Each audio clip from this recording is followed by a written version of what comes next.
prior to Islam, I would see I was a very dark person in the respect that I was very much caught up in consumerism in the material world, that which was of the impermanence. I was very into the culture of the West, the movie industry, the media, the music, and all the hype, and I was very into it, and the styles, the fads, the way of dressing, the attitude, the mentality, and then to summarize it all up, I was very, I guess you could say, like conditioned to it. Like psychologically, I guess it affected me in a way where I was not my own person. I was basically a product of society. Remember when I was a kid, I remember I used to watch movies, and I always wanted to be in those movies and be the star, watching the Grammys and the Oscars and seeing all those stars and coming down the red carpet and everyone cheering at them and I guess you could say even praising them. So this was like my aspirations as growing up as a kid.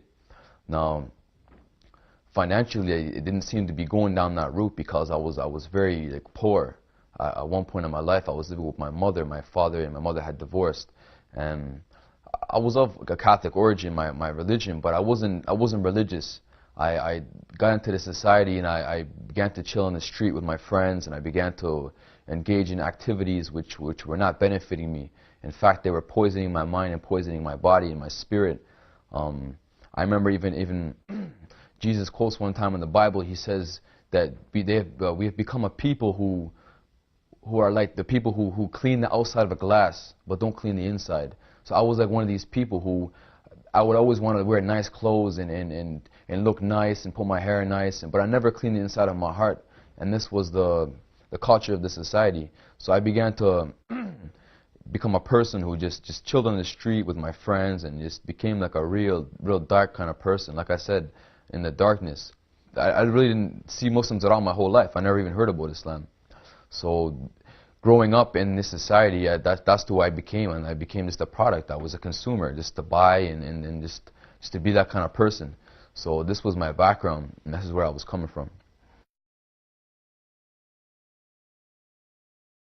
And my father always taught me there was a God, but I didn't know, like, I didn't understand it, right? Because in this society, again, it's based on materialism, so you don't really seek like the creator, you seek the worldly things. So I got to a point in my life where I was just getting in trouble. My soul was in utter chaos. You could say my garden within my soul was dry and desolate. There was no nourishment there. There was no nourishment for fruits to grow. So I got to a point where I was lost, and I was getting in trouble with the law. I started going to jail. I started just going down the wrong track. So I began to look, because my father had put this seed in my heart. He had told me there's a God. I didn't understand him. So I felt that if the creation is not helping me, why don't I turn to the creator? But if I don't understand him, how am I supposed to turn to him? So I began to ask questions. I began to search. I began to ponder. I began to speculate on what I was growing up and what I thought to be his faith.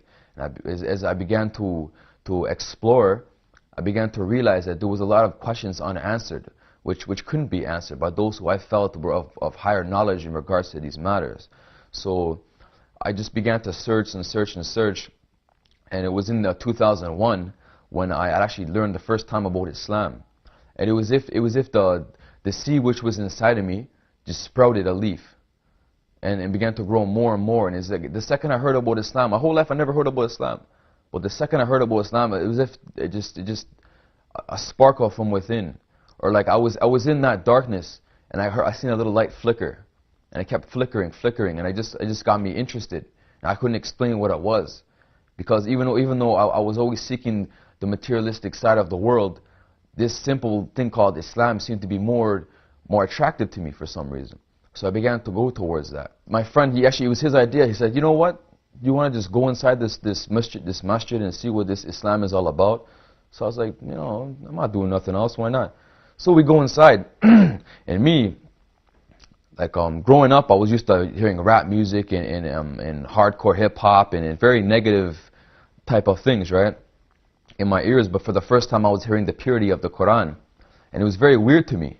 But there was something about it. Again, it was something about that which seemed to nourish that seed from within me. So I thought to myself, I'm like, what is this? There's something about it. It's it's like a star in the sky which you just can't stop staring at. That's how Islam seemed to me. So after this was after Maghrib prayer, so they had broken their fast and the other brothers were going in to eat in the gym. We approached the masjid and a couple of brothers took us in and started talking to us about the 5 pillars of Islam and so forth, and they gave me a bunch of books. So after we had left the masjid, it was as if something followed me. I couldn't explain it. It was a feeling which was never there before. It was something which I couldn't explain. In fact, after we had left, we'd go to meet up with our friends, which we were on our way to meet. And when I met them, I looked at them as if I had grown a third eye on my forehead, and I looked at them through different eyes. And I seen the truth and the reality of the situation around me. And I said to me, these people, I have grown up with them my whole life. I've chilled with them. I've shared good and bad times with them. But I said, these people are not for me. I didn't know why yet, but it was because they didn't know their Creator. Because they, as friends, couldn't really support me in a way a friend needs to support a friend. When bad times would come, they didn't give me the correct advice. It was only to that which they had been taught. But that which they had been taught was not of the Creator. So after that day, I had changed. In fact, at the time, I was still in high school. And one of the first book I ever read regarding Islam was called The Truth of Life in This World. And this book deals with life and death. And this was very significant to me in how Allah had willed this, because everything, all of my aspirations were about life and about gaining from this life, about becoming a star and getting money and getting all these material things. But it was never on my agenda to ponder death or what happens after death. And this book was giving me an example. Look at all these movie stars. When they're young, they're so beautiful and so forth. But then look at them now, 30, 40 years later. They're old and their death is coming knocking on their door. So it really gave me a reality check. It was like I'm going down the highway and all of a sudden a light turns red and I got to stop, because I had to stop and realize what was going on in my life and where I'm going. Because so this what Allah had shown me is that don't love this world, because it's of impermanence. Like in yourself, you're of impermanence. So these are the first things I learned about Islam, and Islam talks about the oneness of God. And prior to this, I was a Catholic, and we say we believe in one God, but He's of a Trinity. But Islam defines Him as being the one who's without beginning and end, who's perfect in His magnificence. There's no flaw in Him. When I heard these things regarding Islam, it all come together and it just settled nice in my heart. So I said to myself, you know what, Islam is the truth, and I'm going to take this road, because that's what Allah put in my heart.